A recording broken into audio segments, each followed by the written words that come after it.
রাতের অন্ধকারে হঠাৎ করে সাদা ভূতের আগুন। সাদা ভূতটা কে চলো তোমাদেরকে খুলে বলি। হ্যালো এভরিওয়ান, আমি পাপিয়া নতুন একটা ব্লগে তোমাদের সবাইকে অনেক অনেক। সাদা ভূতটা আমি কাকে বললাম, তোমরা যারা যারা আমার ব্লগ দেখো তারা তো নিশ্চয়ই বুঝেই গেছো যে আমার বোন হঠাৎ করে ও রাত্রেবেলায় আসার কিন্তু একটা রিজন ছিল। রিজনটা কি সেটা তোমাদেরকে একটু পরে বলছি। ট্রেনে আস্তে আস্তে কিন্তু অনেকটাই ক্লান্ত হয়ে পড়েছিল। ট্রেনের মধ্যে নাকি অনেকবার বমিও করেছিল। দুপুর থেকে নাকি শরীরটা অনেকটা খারাপ লাগছিল। ওর যেহেতু আমাদের বাড়িতে আসাটা অনেকটাই দরকার ছিল, তাই জন্য কষ্ট হলেও কিন্তু এতটা কষ্ট করে এসে যেতে হাত মুখ দিয়ে আমি বললাম তুই একটু বিশ্রাম নে। আমাদের বাড়িতে হঠাৎ করে আসার রিজনটা চলো তোমাদেরকে এবার আসলে বাবা মা আর বড়মশাই তিনজনে কিন্তু যাবে তারকেশ্বর। আর আমি যেহেতু মাম্মামকে নিয়ে একা বাড়িতে থাকতে পারবো না, তাই জন্যই কিন্তু বোনকে আসতে বলেছিলাম। আগের বছর জানো তো সবাই অনেক যাওয়ার চেষ্টা করেছিল, তবে সেই ইচ্ছাটা কিন্তু আর পূরণ হতে পারেনি, কারণ ওই টাইমে কিন্তু আমার প্রায় ডেলিভারি ডেটের সময় চলে এসেছিল, তাই জন্য আমাকে একা রেখে কিন্তু তার জন্য আমি কিন্তু বললাম আগের বছর যে ইচ্ছাটা তোমাদের পূর্ণ হয়নি,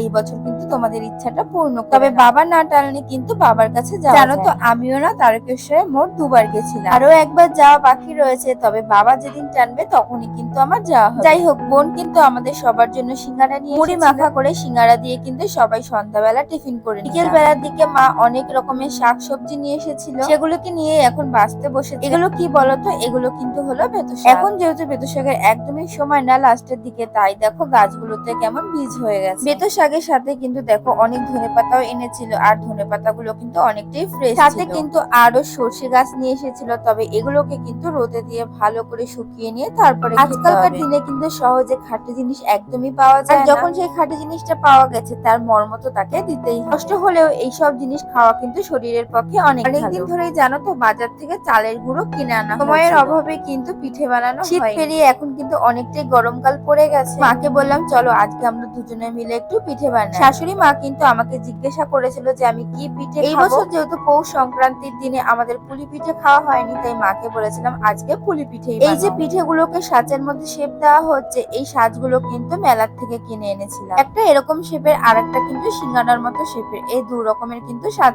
আর এই সাজের সাহায্যে কিন্তু পিঠেগুলোকে অনেক ভালোভাবেই তৈরি করা যায়। এখনো কিন্তু অনেকটা নারকেলের পুর রয়েছে, আরো কিন্তু পিঠে বানাতে হবে। পুলিগুলোকে কিন্তু আজকে দুধে ভেজানো হবে না, আজকে কিন্তু ভাপা পিঠে করা হবে। পুলি তো মোটামুটি সবসময় খাওয়া হয়, কিন্তু ভাপা পিঠে কিন্তু সবসময় খাওয়া হয়, তাই জন্য কিন্তু মা বললো যে আজকে ভাপা পুলি করবে। অনেকগুলো পুলি যেহেতু একসাথে ভাপা, তাই জন্য কিন্তু অনেকটা বড় থালার মধ্যে পুলিগুলোকে নিয়ে, আর পুরো পিঠেটাই কিন্তু আজকে ইন্ডাকশনে করেছে। দাদার যেহেতু হাবড়াতে একটুখানি কাজ ছিল, তাই কাজ মিটিয়ে কিন্তু সোজা আমাদের বাড়িতে চলে আসা মাত্রই কিন্তু ওকে নিমকি ভাজা খেতে দিয়েছিলাম, আর এই নিমকি ভাজাগুলো কিন্তু আমি মেলার থেকে নিয়ে দাদাও কিন্তু আমাদের সবার জন্য মিষ্টি নিয়ে এসেছিল, আর এই মিষ্টিগুলো খেতে কিন্তু আমার অনেক ভালো লাগে। কার কার ভালো লাগে অবশ্যই জানাবেন।